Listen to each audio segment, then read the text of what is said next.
Leadership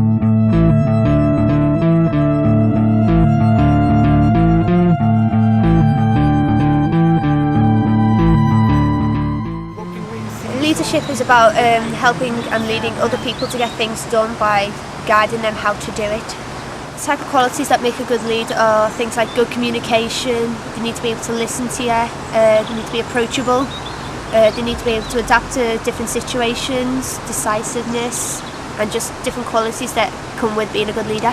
I think it's important to train up young leaders as it gives other young people a chance to be a leader within a group.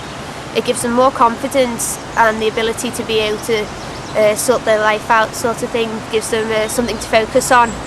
It also gives them training about how to lead. It look good on job applications as it shows they can lead a team effectively, and in a way it's also being a role model to other young people to get them involved in becoming young leaders. 50 pennies, and any way you say it, they relay it, then get plenty. A semi-glazed automatic. Thanks to Young Devon, I've been given a new lease on life. But when I was in high school, I didn't have that opportunity. I had undiagnosed dyspraxia, which meant that I really struggled during all of my exams, and my attention span was that of a goldfish. As a client of that group, my self-confidence grew greatly. I made a load of really great friends, and as I kept in contact with these groups, I got more and more opportunities, which meant that I started feeling like I could work again, and then I started being trained up for various positions, and they started giving me applications for various positions and job interviews, which is something I hadn't got for a long time. I'm looking into starting up a new Headway or acquired brain injury group, which helps young people that have experienced acquired brain injuries while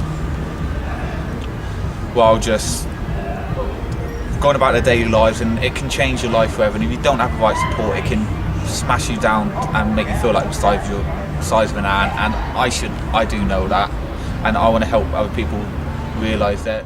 So I've been recruited for young leader positions, and let me tell you, that would not have been me back in high school. I would have been one of the sheep. I wouldn't have been the shepherd leading them. I started my campaign 2.5 years ago. It's called Be Fit, Be Free, Be Aware. That's because you need to be fit, free, but you also need to be aware. During my campaign, I hand flyers out. On the flyer, it's got first aid, different types of fits, different types of epilepsy, facts and information. It's got about the condition, and it's got how they can contact me, and help and support for the family and friends, because they're suffering as well. I made a name for myself, and someone guaranteed to bring it hard, rock it live. There's no one else. My journey as a young leader started about 4 years ago when I joined Young Devon as part of their youth inclusion project, which gave me something to do away from caring for my nan. Once the youth inclusion project finished, the members of the project all decided to come together and form our own group, which is now called Switch, and it's been running quite steadily for 4 years now.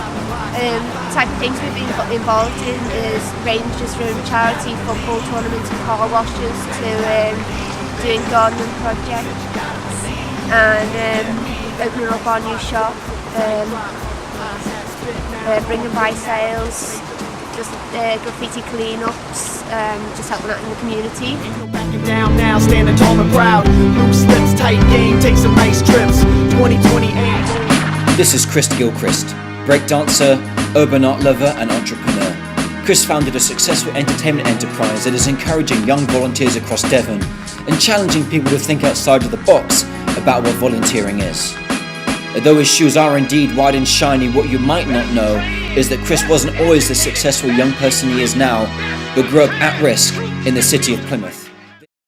A lot of kids in areas like this grew up to just end up doing nothing, getting into drugs or stealing cars and doing things like that. Well, I never did any of that, so it's still nice. It's not as bad as it made it to be. I look at me, I tell it because I try to give people a chance. And so, sort of say I've built myself a kind of career. It's made me realise what I want to do in life, which is open my own dance school. Chris formed Beat Breaker Entertainments to train young people in urban arts, many of whom were coming from similar backgrounds as him. For most of these young people, this would be what kept them off the streets and out of the prisons. We're like now trying to turn something we started as a hobby to keep us out of trouble and keep us busy into a living, a business, something we can push to show that, I mean, you don't have to sit on street corners drinking, causing trouble. The fact that that's all because of something I did, you know, I don't think you can get a better feeling in the world, to be honest with you. Apart from having your own kid, I don't think you could ever get a better feeling in the world than that. So that's what Beat Breakers has sort of led to now.